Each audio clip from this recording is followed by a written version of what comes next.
Imagine the person you once knew as a neighbor became an alleged killer. When he showed me the mugshot, I said, oh my God, I know this man. And matter of fact, I got a little chills now thinking about it. That is one of the Chicago neighbors of the surgeon who allegedly killed his ex-wife and her husband hours away in Columbus, Ohio. Michael McKee is no longer wearing scrubs. He's in a prison jumpsuit, and he will soon be in Ohio to face charges that not only did he shoot Monique and Spencer Tepe dead inside their home, but he plotted to do it before the shots were fired. We're on the case presented by Law&Crime. I'm Chris Stewart.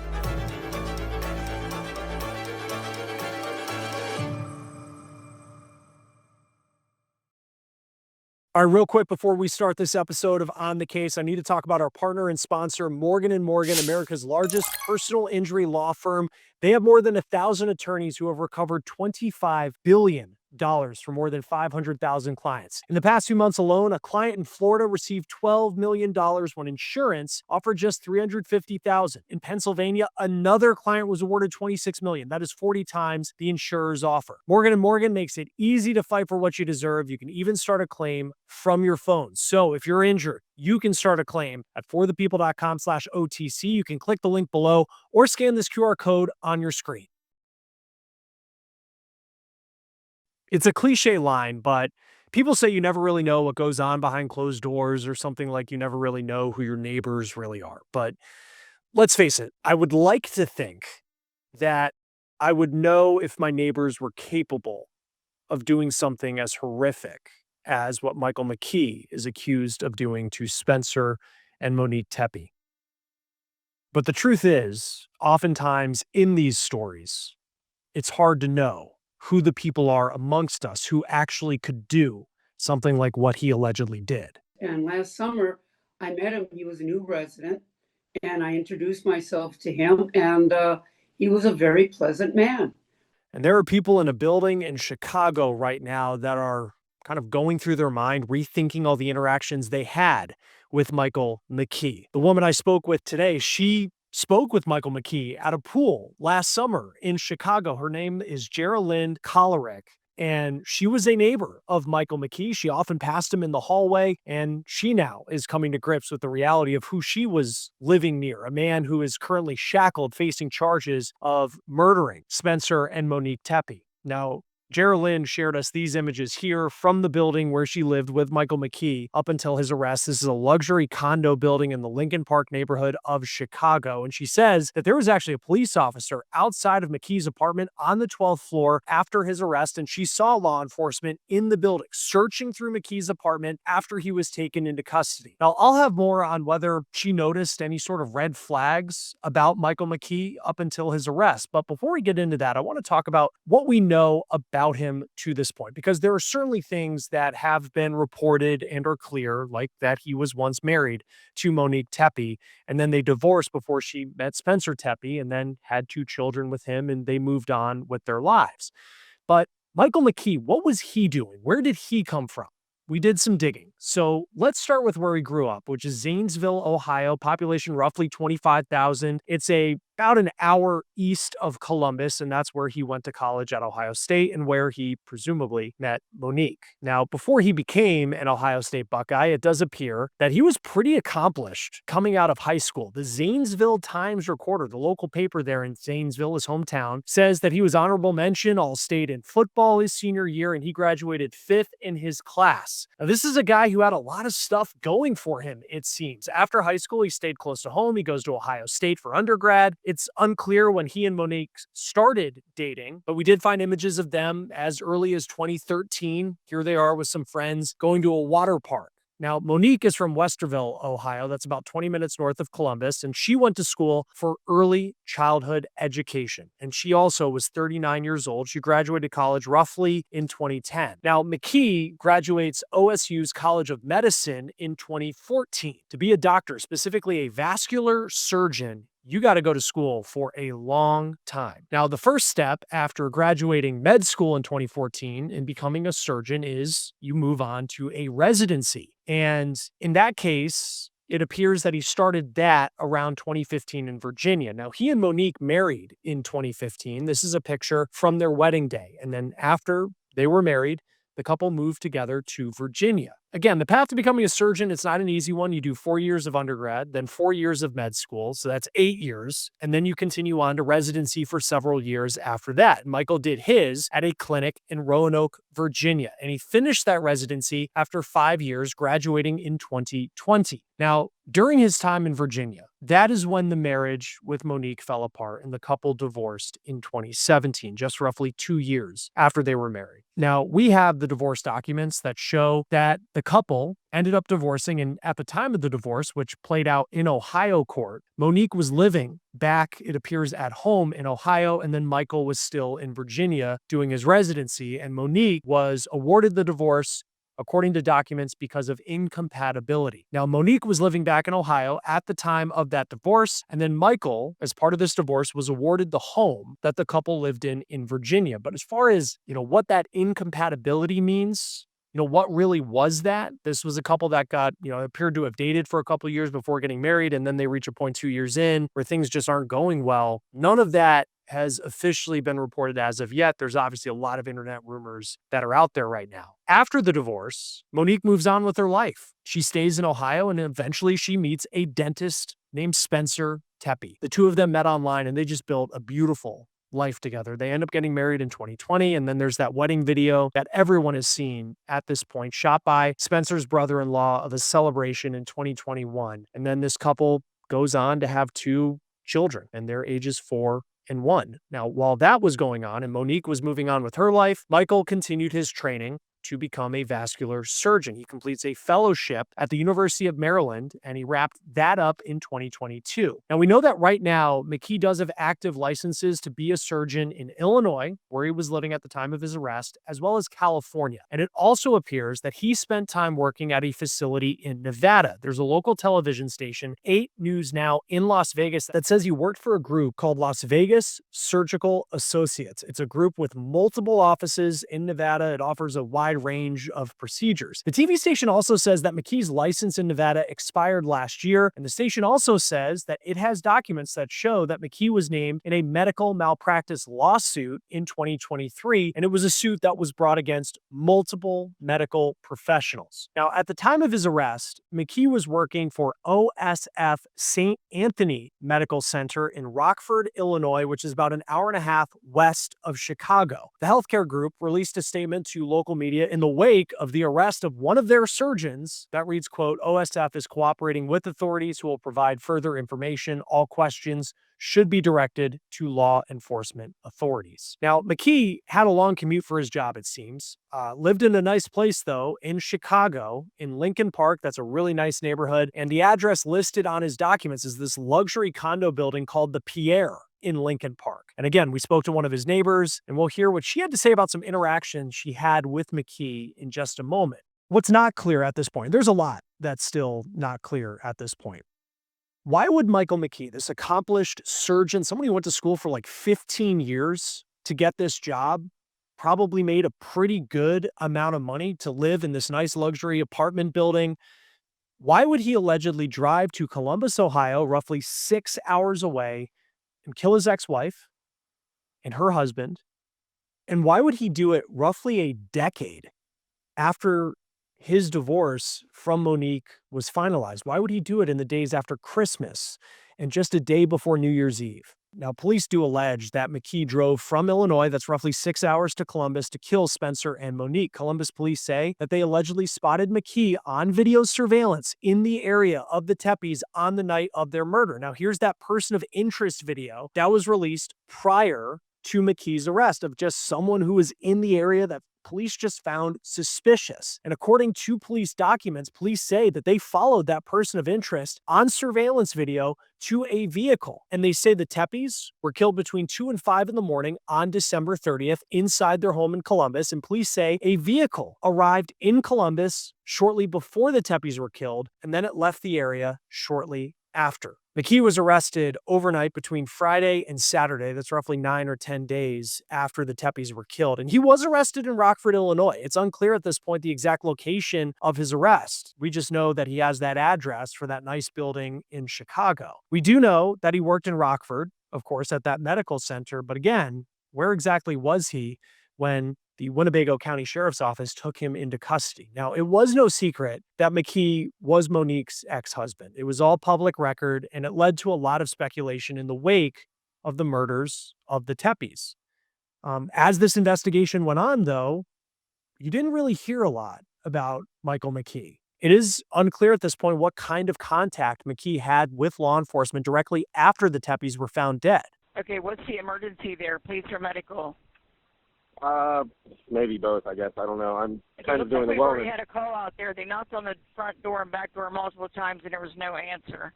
Yeah, no answer. I can hear kids inside, and I swear I think I heard one yell, but we can't get in.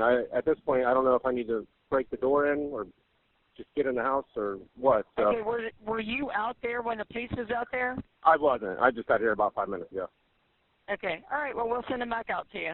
So there's that first 911 call on December 30th when Dr. Spencer Tepe didn't show up at his dental office. And eventually, a friend goes to the Tepes' home and actually, according to police, went inside the home and discovered a body. We've got several calls on that. What's changed since the last person I talked to? There's a body. There's a body inside?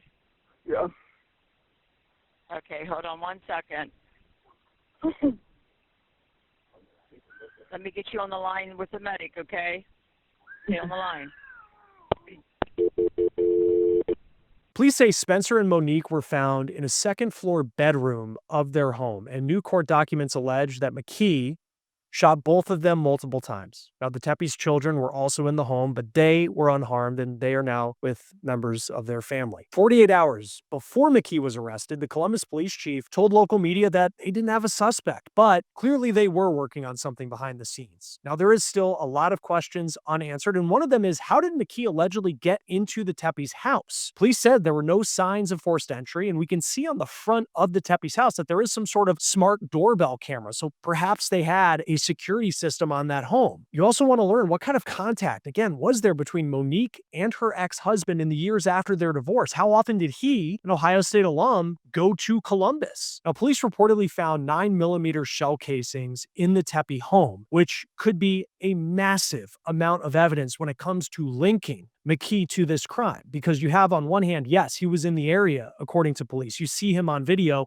and to the public, you can look at that and say, well, that's incredibly suspicious that this ex-husband would drive in the middle of the night, allegedly, to Columbus from Illinois around the time that his ex-wife and her husband were killed, and then leave shortly after to go back to Illinois. All of that certainly is very incriminating evidence in some ways, I think, in the public sphere, but it's still circumstantial. What evidence do investigators have about what was going on inside the house that ties McKee to that crime scene? Perhaps those 9mm shell casings will be very important in painting that picture. Now, it's also unclear at this point if law enforcement has the murder weapon that McKee allegedly used. This is McKee entering court in Rockford, Illinois on Monday. His hearing lasted less than 3 minutes. He waived his right to extradition, so that means he is set to return to Ohio to face charges that he committed this terrible crime. And we also know that Chicago police executed a search warrant at his home at that luxury condo building, the Pierre in Lincoln Park. And this is video that his neighbor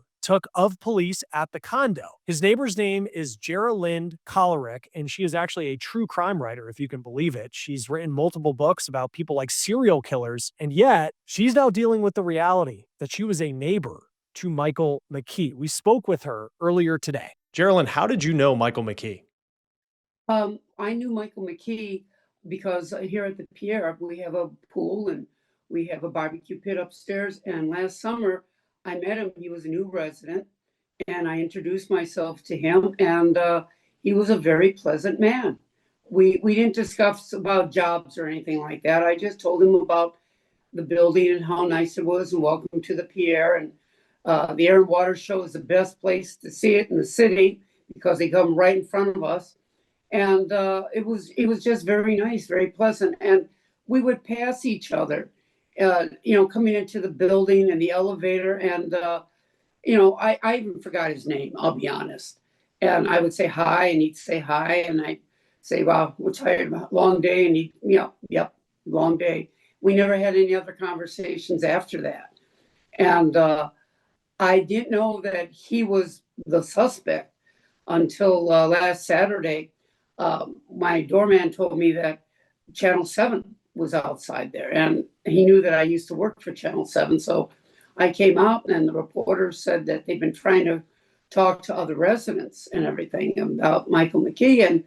And I says, well, I don't know if I know him or not. Show me a picture. And when he showed me the mugshot, I said, oh my God, I know this man. And matter of fact, I got a little chills now thinking about it. And it was a shock to me. And then the building put out a memo to all the residents that there's going to be police presence in the building because of one of the residents. And that really got people asking. And since I am a true crime writer and everything like that, and people know that I've had 3 best-selling true crime books, I started getting texts from people saying, what's happening? What's happening? And people were nervous. And news, I'm still news inside me. So I went upstairs, and Lord and behold, I saw a police officer sitting outside his door. He's got 24 hours of police officers outside his condo, and he lives only 2 floors above me. And I took video of them there. I just did it, and I took a video of the door too. And then the next day, I went into my garage, and Lord and behold, there's a crime lab van from Ohio. And I walked upstairs, and sure enough, I saw police there, and I met the officer who was head of the investigation, and they were taking stuff out of his apartment and putting stuff into boxes. And for someone, I mean, you've covered true crime, you've written about true crime, and in, you cover this genre, you talk about people who had double lives a lot of times. And here's someone who you met with in, a pool. Summertime Chicago is incredible. And then you have that juxtaposition and just that moment where you see, I mean, what was the difference like between what you saw in his eyes when you're meeting with him and chatting, and then you see that mugshot with that serious look on his face? That something really triggered this man. Why I'm thinking to myself, why would somebody with a successful vascular surgeon career and everything like that, divorce from somebody 10 years, that would be at that breaking point? Something triggered him. Such obsession, such pain over that divorce and over that person that led him to that. I'll be honest with you, Chris, when you cross that line in your mind, there's no way of turning back. And that's exactly what it is on the killers that I've covered and so on. It's an obsession. And jealousy and love, that leads them to do crazy things. Like Larry Eiler, homosexual serial killer. Every time his lover cheated on him, he would go out, he would pick up a victim and kill them and put them as a substitute for his rage and jealousy.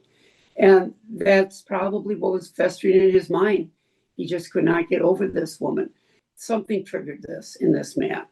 Something triggered him. And he just had to take out that he just had to do the worst thing that he could think of doing. And, like most people who do things like this, they don't think they're ever going to be caught. But now you've got all this electronic stuff, and no one thinks that a Ring camera is going to show you walking away or show your car. Nobody thinks of that. This has never happened 20 years ago. And I think that it's circumstantial evidence now. And I think that why the police were there, they're looking for things. They're looking for shoes that would maybe match the thread in the snow. They're looking for maybe any kind of fibers from the carpet, things like that would do it. And notes, maybe he had a diary, things like that. Maybe her pictures are all over the apartment. Who knows? You know what I mean? Who knows what makes people go over the edge? But, jealousy and love gone wrong, that is always one of the biggest things in domestic violence. And when you saw him, and I know it was a very brief interaction, and maybe you're passing in the hallway, but we're all trying to learn more about who he was kind of as a person and what red flags might have been out there. Did you ever see him with anyone? Did he have friends No, over? I never saw him with anyone. Matter of fact, I did see him last week or the week before. We passed each other because I remember his picture. From the picture, I remember sitting in the lobby waiting to go on an assignment, waiting for a crew, and I remember him passing, and he just wasn't that sociable. I'll be honest. He was a person. This is a building of a lot of professional people, and you know what? When we come home, we're not too talkative. When we get in that elevator and so on, it's like, hi, how are you? Yeah, cold day today. Yeah, you know what I mean? And he was very much to himself, a quiet person. I am too. When I get back from the assignment, I don't want to talk to anybody. Yeah. And it's a shame. It's a shame because a lot of people here are like, oh my God, he lived on that 12th floor. And it was a nice apartment and he rented it, and we never think that one of our residents would do something like this. But the real victims, Chris, are the children. I cannot imagine a child, your mom and dad are here one day, and then you don't see them at all anymore in your life. That I think is worse. The 4-year-old, the newborn baby, maybe not that much, but I mean, that 4-year-old child, I really feel bad for these kids and their life now.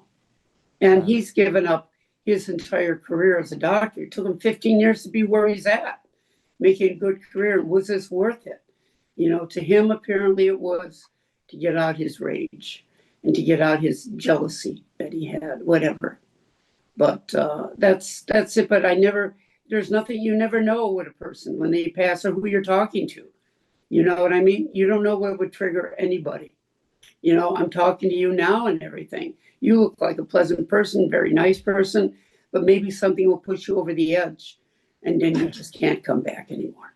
Yeah, hopefully not. I think for your building, and just as the days have gone by, we see him in court yesterday, and he's just, you think of, from the kids that were in the home to driving to Columbus, Ohio to allegedly do this.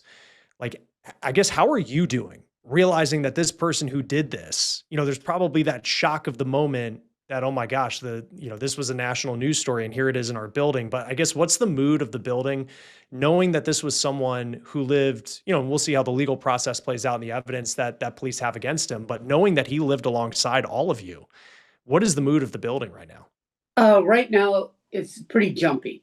It's like the door people. It's like, because I've had all these TV crews coming to do interviews with me and so on, they're like really jumpy, like, okay, and I have residents say, why are you even talking?